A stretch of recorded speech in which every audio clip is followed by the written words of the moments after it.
8-4. That is the most divided Fed vote since October 1992. And one Fin tweet account put it like this, quote, "This wasn't a rate decision. It was a public revolt. Three of the four dissenters wanted to raise rates. Powell held the line." And here's the best part that nobody's talking about. Powell's term as chair ends in 12 days, but he's not leaving the Fed. He stays on board until 2028. And now today I've got 5 stories for you.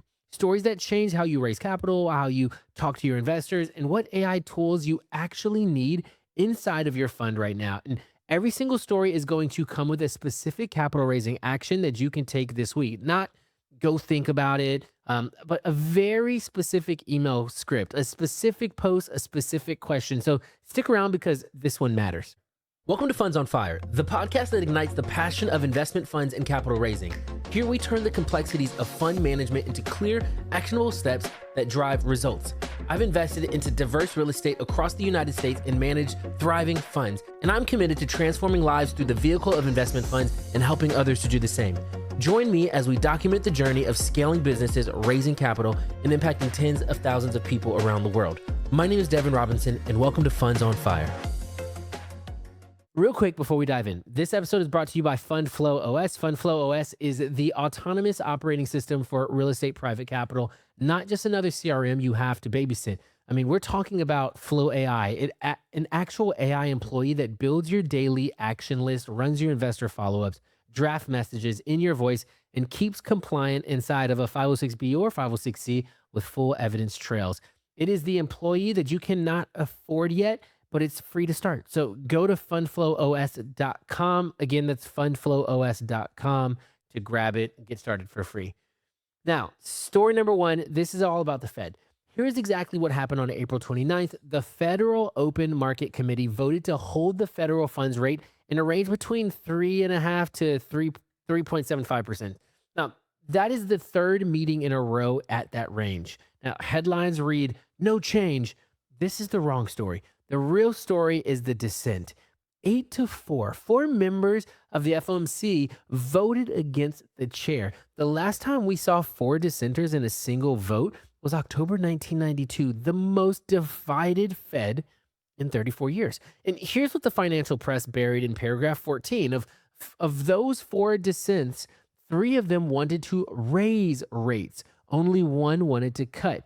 The 3 hawks, right? The 3 hawkish people were Beth Hammock from Cleveland, Neil Kashkari from Minneapolis, Lori Logan from Dallas. 3 regional Fed presidents all voted that the easing bias should come out of the FOMC statement. That is not a fringe view, right? These are 3 of the most respected names in the system. So the Fed is leaning hawkish under the surface while Powell is holding the line. There is one tweet that nailed it better than any of the press coverages I read.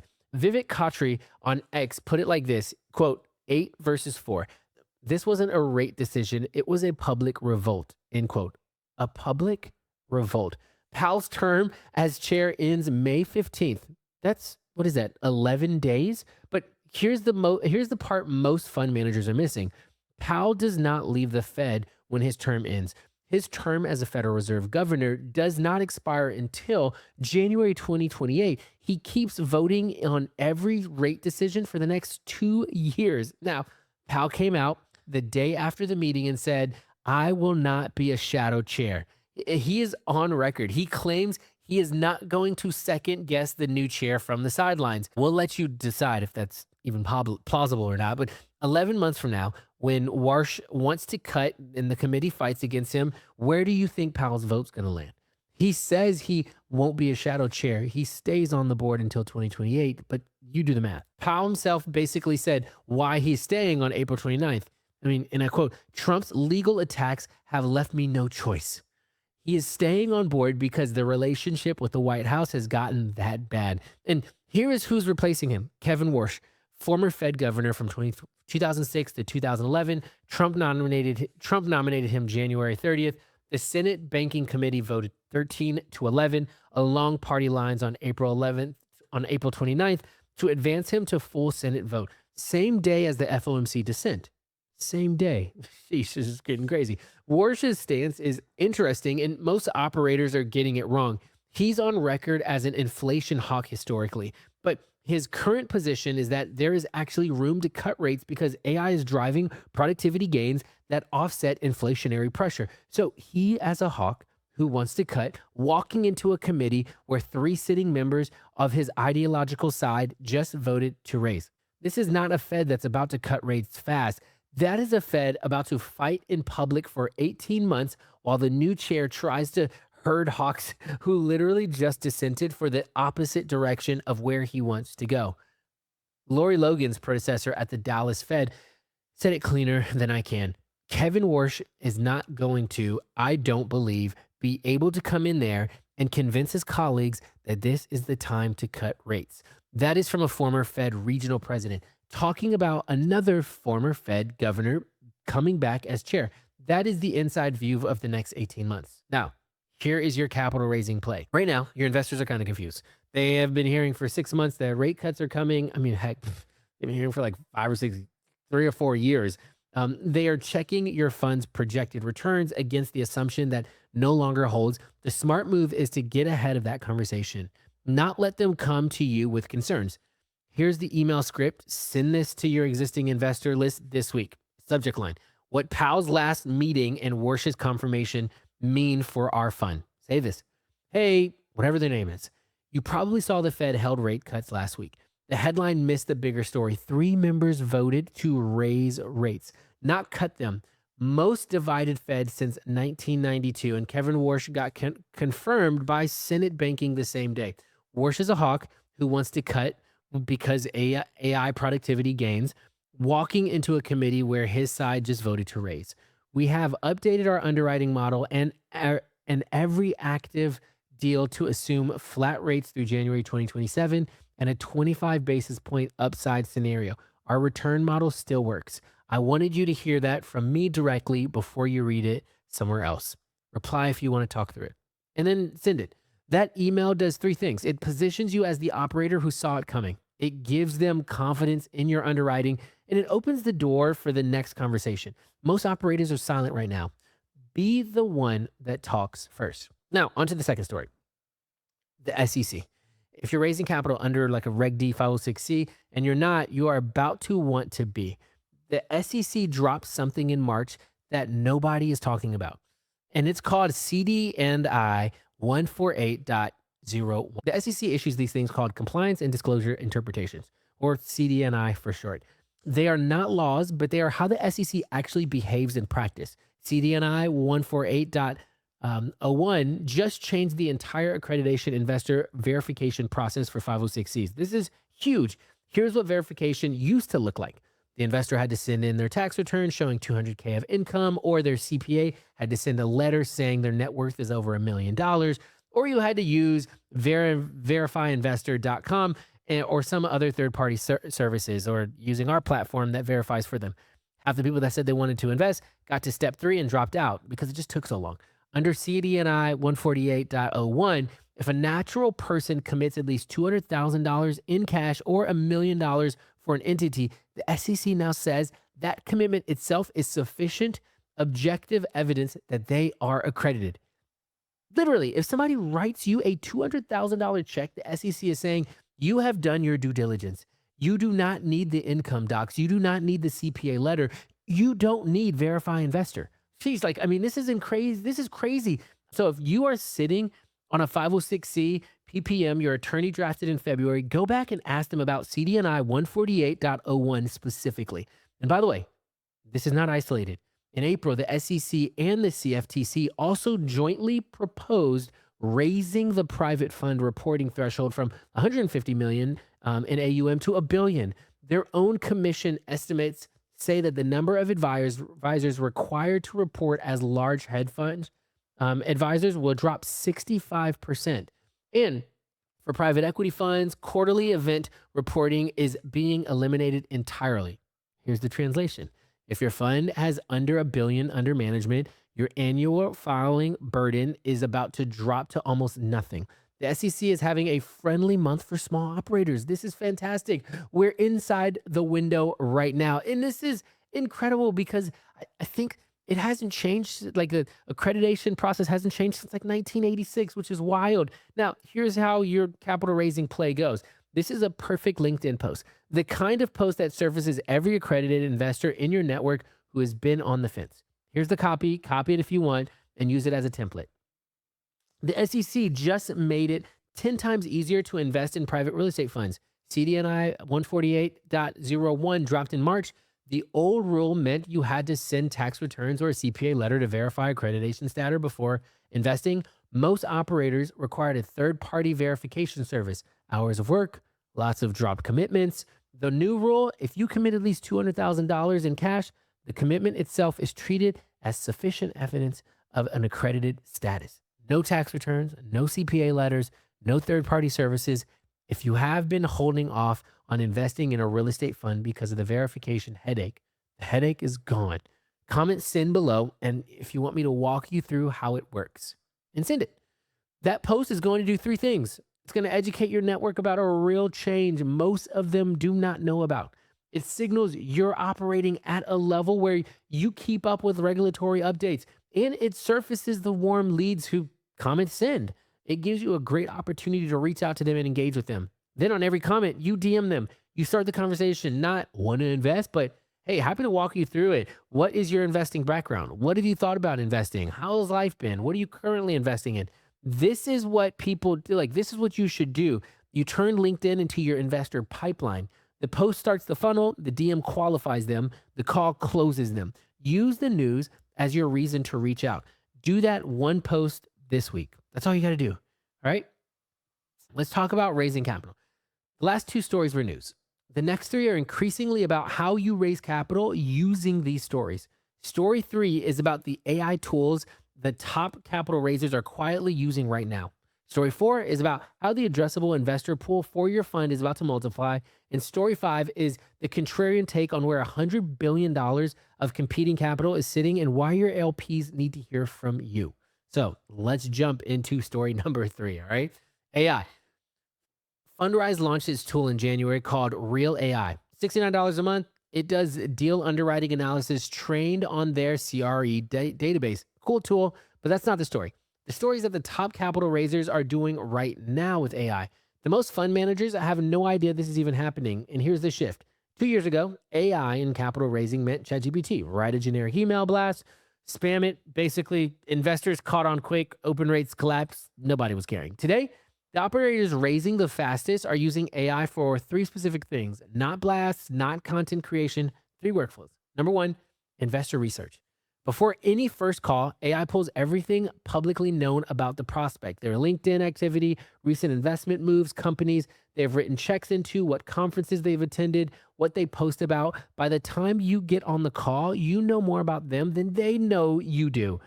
Now, this is what I love about our product Fund Flow. When you reach out, are you looking for investors, people who are actively lending on deals, it pulls all that data for you and it helps you and it gives you that info. Number 2, personalized first touch outreach, not generic. The AI actually drafts the LinkedIn DM or the email pulling on 3 specific data points and it found in step 1, their last post, a deal in their portfolio that aligns with yours, a mutual connection. The DM lands like it was written by someone who actually paid attention because it was. And we've built this out for people and actually use this in a lot of ways now. 3, follow-up sequences that adapt. Most operators send the same 5 email follow-up sequences in every prospect. The top operators are using AI to read the prospect's response patterns and adjust. And if they engage with the underwriting deck, the next email is more underwriting. If they engage with the team bio, the next email is more team. And the sequence learns. This is the playbook nobody's publishing. This is what you want to talk about. Certain people talk about pieces, but inside Fund Flow, this is literally how Flow AI works for our customers and for the people that are raising capital. But here's the part you can build right now without any tool. 3 sentences. Take them. Write them down. Make sure you guys do them. When you reach out to a prospect, your first message should answer 3 questions. 1, why them specifically? 2, why now? And then 3, why this? Why them specifically? Reference something in their public profile, their last post, a deal that they're in, a connection, not, I see you're interested in real estate. That's too generic. Specific is, I saw your comment on Rick's recent episode about the multifamily oversupply post. That really landed for me because we're taking the opposite side. Why now? Tie it to a current event. the Fed's news, the SEC change, a market data point, something like, man, that Fed vote was crazy. Last week, it shifted how I was thinking about deal flow over the next 18 months. What about you? And then why this? The specific opportunity in one sentence. We're putting together a 506c fund that's built around the assumption of Powell era flat rates extends through 2027. We want to get ahead of that, and we're underwriting just for that. 3 sentences. Why them? Why now? Why this? And that's the entire message. And then honestly, if you guys don't even know where to start with the AI piece, one of the things that we also did was launch a fractional chief AI officer where we come in, audit your stack, build the workflow, and plug them into your operations. The link is in the description if you guys are interested in something like that. The top capital raisers are using AI for research, personalization, and adaptive follow-up. You can build the foundation today with a 3-sentence message structure. Why them? Why now? Why this? Story 4. Back to the SEC, but a different rule. This is a bipartisan push happening right now in DC to add a knowledge-based path to accredited investor status. I love this, honestly. Right now, to be an accredited investor in the United States, you need to either make $200K a year or have a net worth of $1 million, excluding your primary residence, or hold a FINRA Series 7, 65, 82 license, whatever. And the new push is to add a 4th pass, a test. Pass the test and you're accredited, whether you make $30K a year or $3 million a year. And this is, I love this because like you could be an NFL or an NBA guy and you make that money and all of a sudden you're accredited investor. No, but this is not law yet. It's in discussion, but it's one of the rare bipartisan agreements in finance regulation right now. Both sides see it. Here's my take. As somebody who runs a 506B fund and has 35 non-accredited investor slots that we filled, the wealth threshold is broken. Pro athletes auto-qualify because they make a lot of money. Their financial literacy is not better than a high school teacher a lot of times. Meanwhile, a teacher who's been studying real estate investing for 15 years can not invest $50,000 into our fund. Wealth does not equal competence. The test fixes this. And here's what most operators are not seeing yet. If this test passes in the next 12 months, your fund's addressable investor pool just multiplied, probably like 10x. And here's what you should be doing. You should be building the educational funnel for soon to be eligible investors right now, before the rule passes, before everybody else is competing for those leads. Here's the move. Build a free lead magnet, title something like the accredited investor test is coming. Here is how to get ready. It's 3 pages. What the rule is what the test is likely to cover based on FINRA's existing exam patterns, the investing concepts they should start studying, and then a soft call to action. When you're accredited, here is the kind of fund you might want to evaluate first. That type of thing. That lead magnet does 3 things. 1, it captures email addresses from people who are excited about the upcoming rule, but not yet eligible. You build a list of warm leads who graduate the moment the rule passes. 2, it positions you as the operator who's thinking about them before anybody else. By the time they qualify, you are the only fund they've been hearing from for the past 12 months. 3, it feeds into existing nurture sequences. They convert in 3, 6, 12 months when they pass the test. Meanwhile, they're referring friends, sharing your content, treating you as their primary real estate investment authority. This test is coming. Build the soon to be eligible lead magnet this week. And if you want it, just either go down to the link in the comments or go to devinrobinsonrei.com/SEC test. I'll give you the lead magnet for free. So again, that's devinrobinsonrei.com/SEC test. Now, story 5. Distressed and opportunistic credit funds raise over $100 billion in the last 2 years. Brookfield alone closed $16 billion for their distressed real estate fund. $5.9 billion of that came in just the first quarter of 2025. Real estate debt funds raised $51 billion in 2025. That's the highest since 2021. That powder is sitting in funds, waiting to deploy into distressed real estate. Here's the problem. Cycle is recovering though. The S&P just hit an all-time high last week. The NASDAQ is high. Family offices are increasing real estate exposure. MSCI's read is that the distress this cycle hit differently because of debt funds absorbed it. Banks did not get stuck. The system worked. Recovery started before deep distress hit. Where is the distress that $100 billion of capital was raised to buy? So You have $100 billion in distressed funds with deploy or return clauses sitting in a market where the distress they are built to buy is not showing up. Those funds have GPs and LPs who handed over capital expecting distressed buys at discounts. If the distress doesn't arrive, the fund either has to return that capital or deploy it into something. Nobody returns capital, honestly, like nobody. So they stretch, they redefine distressed to include moderately stressed. They redefine it to value add or to include full price. They start chasing the same deals you and I are looking at, and they bid them up. The LP sitting on those distressed credit funds may be the angrier ones in 12 months when their fund delivers a 6% IRR because the GP overpaid for an asset that should not have moved. Now, this is your reframe conversation. The next time an investor in your network mentions they have capital allocated to a distressed fund, here's exactly how to talk to them. Don't bash them or their fund. That makes you look insecure, but do this instead. Say, hey man, math on the distress funds right now is tricky. The cycle has recovered faster than most of those funds expected. So honestly, they're sitting on capital with deployed pressure. I worry that some of those GPs are about to overpay for assets just to put the money to work. The yield those funds are projecting may not actually arrive. If you've allocated for one of those, I would just ask your GP like a couple questions. One, what's your deploy timeline? Two, how is your definition of distress changing, evolving? Three, what's your hurdle rate now versus when the fund closes, just to make sure you're not in a 6% fund that pitched you 14, right? Like you want to make sure you are getting ahead of this. Don't bash the fund. If you armed your investor with three questions and put pressure on the other GP and positioned yourself as the trusted advisor who's thinking about their portfolio holistically. Now, the next time that investor has capital to deploy, like who do you think they're going to call? They're going to call you. 100 billion in dry powder cycle in recovery, forced bad deployments. Use it as the conversation starter that positions you as the operator who's actually thinking. Now, here's like a really tactical takeaway for you. One thing for you to do this week. This is not go think about it. This is actually like an assignment. Pick one of the 5 capital raising actions you heard. One, and actually go do it. Send the email to your existing investors or post this CDNI 148.01 LinkedIn post or rewrite your next outbound DM using why them, why now, why this structure, or build this soon to be eligible lead magnet, or honestly, have the distressed fund reframe conversation with one investor in your network. Pick one by Friday this week.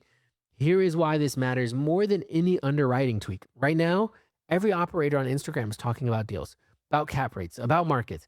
Almost nobody's talking about their investors. Almost nobody is updating their funnel based on the news. Almost nobody is positioning themselves as the operator who's actually paying attention. You listening to this podcast, you're already 2 steps ahead of the average syndicator. The next step is the action. So pick an item, pick an action from this episode by Friday, send it, post it, build it, have the conversation. And then when we come back next week, I want to hear which one you did. Tag me either on my Instagram at Devin Robinson1 or X, LinkedIn, anything, and tell me which one you took.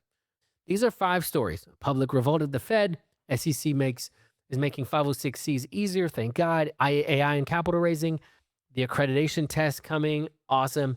And then the $100 billion dry powder problem. If you got value out of this, drop me a comment with one word. Tell me which action you're going to take.